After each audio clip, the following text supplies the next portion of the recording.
We have not. If you look back over the arc of our deployment history over the last few years, we haven't had a lot of American combat power in our own neighborhood. I think that's, I suspect that's probably going to change. We'll see what we're ordered to do. Well, as you just heard from Dan Kane, who happens to be the chairman of the Joint Chiefs of Staff, well, he's suggesting military combat in our own neighborhoods, which I would just venture to say is not something that most Americans would want to co-sign onto. But Cenk, what are your 2 cents? Yeah, so I think that this story is deeply problematic. One of the most important stories. Will they be able to succeed on this program? So they are going to try to do a lockdown on politically incorrect thoughts, things that are described as anti-American, anti-Christian. Apparently that's not allowed anymore. Anti-capitalist, that's not allowed anymore. So Anna's gonna give you the full list, but they're coming for us. And by us, I don't mean just the left. I mean, really anyone who the government thinks is having an unacceptable thought. So if you thought the government shouldn't tread on you, boy, you're gonna wanna pay attention to this story. Exactly. So look, that clip really bolsters what the heart of this segment is about, because friend of the show, Ken Klippenstein, uncovered some interesting documents from the Justice Department that indicate that they are basically planning to compile a list of Americans who the federal government deems to be extremist. Okay, so again, this is from Ken Klippenstein's reporting. He says, per the DOJ memo obtained exclusively by Klippenstein, Attorney General Pam Bondi is ordering the FBI to compile a list of groups or entities engaging in acts that may constitute domestic terrorism. Now, already we're running into a huge issue here because, as we know, the Trump administration is ready and willing to call anything and everything terrorism. We're seeing that play out in the Caribbean right now as we speak when it comes to fishing boats. And the allegation is the fishing boats contain narco terrorists, and no evidence, of course, has been provided for that. Besides which, even if we're talking about proven drug smugglers or traffickers, US policy is not to just execute them extrajudiciously. But nonetheless, the target, according to Klippenstein's reporting, is those expressing opposition to law and immigration enforcement, extreme views in favor of mass migration and open borders, adherence to radical gender ideology, as well as anti-Americanism, anti-capitalism, and anti-Christianity. So let me get this straight. Simply disagreeing with someone who believes in gender ideology, not good enough. Now they need to be labeled as extremists, as terrorists, as people that need to be put on some sort of DOJ list. That's insane. That's insane. That's absolutely crazy. What do you think, Jake? Yeah, I mean, this is as un-American as it gets because it goes to the core issue of freedom of speech, and it says you shouldn't have any.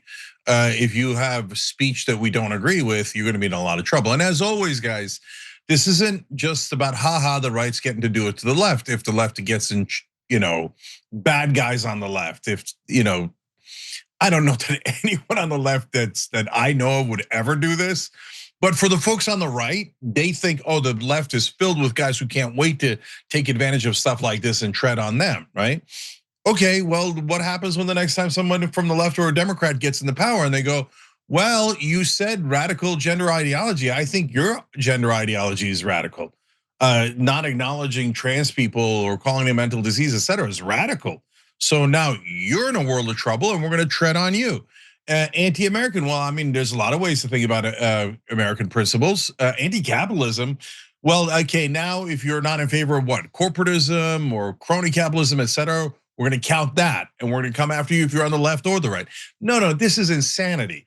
In America, one of the pillars of our government and our Constitution is the freedom of speech and really freedom of thought, that we're allowed to think whatever we want. So to me, you're radical on gender ideology on either side, I don't care, so what? Air it out. I have debates with Hassan every year. He's my nephew, Hassan Piker, and he argues for a lot more strident socialism. I argue for capitalism, but democratic capitalism. That's a great debate. Well, should we shut that debate down and arrest one of us for having the wrong opinions? Like, that doesn't make any sense at all. I don't care if you consider yourself the most capitalist or the least capitalist person. You're allowed to think any of those things in America. So look, Anna, I think the biggest question of all is, how is the country going to react to this? Because if they let them do this, then we're kind of doomed. And that's not hyperbole. This is coming after core freedoms, right? So yeah, I mean, look, you're right about that. I don't think it matters how the country reacts to it, because the people of this country have been ignored on pretty much every issue they care about, with the exception of the Epstein files, which, luckily got the support of a bipartisan group of politicians who wouldn't let up on that issue.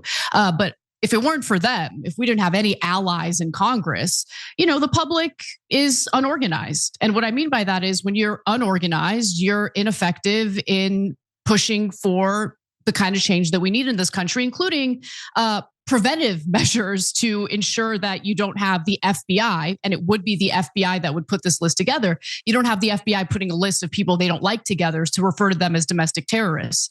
But okay, so how would the FBI locate individuals with these beliefs? Like, how do they, first of all, determine that someone falls under their categories of terrorism?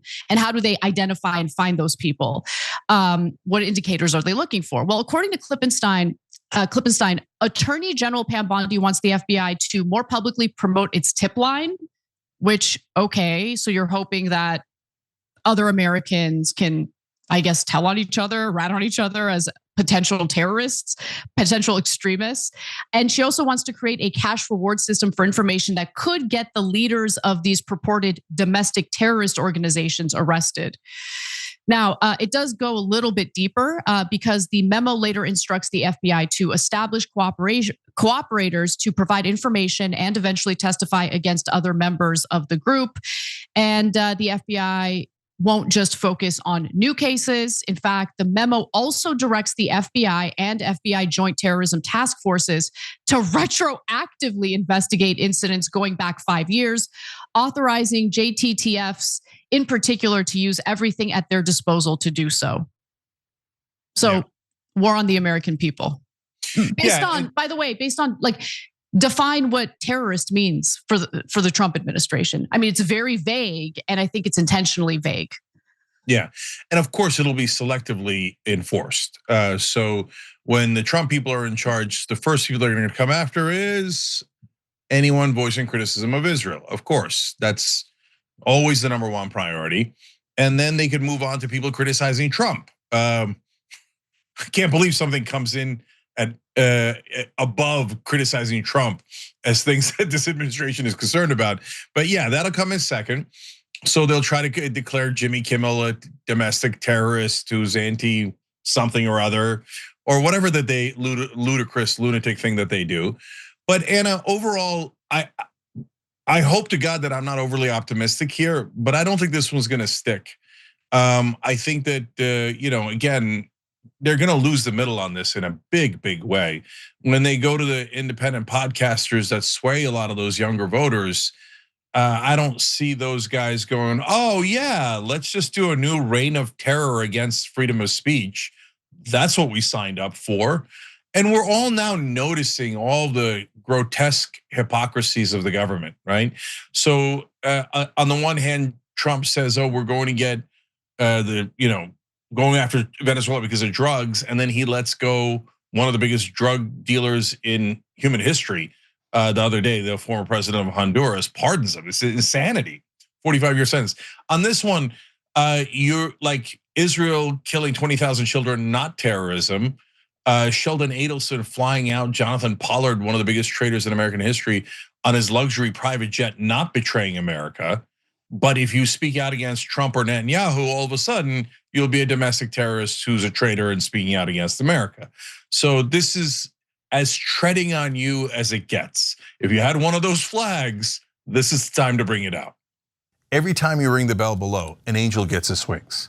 Totally not true, but it does keep you updated on our live shows. Every time you ring the bell below, an angel gets his wings.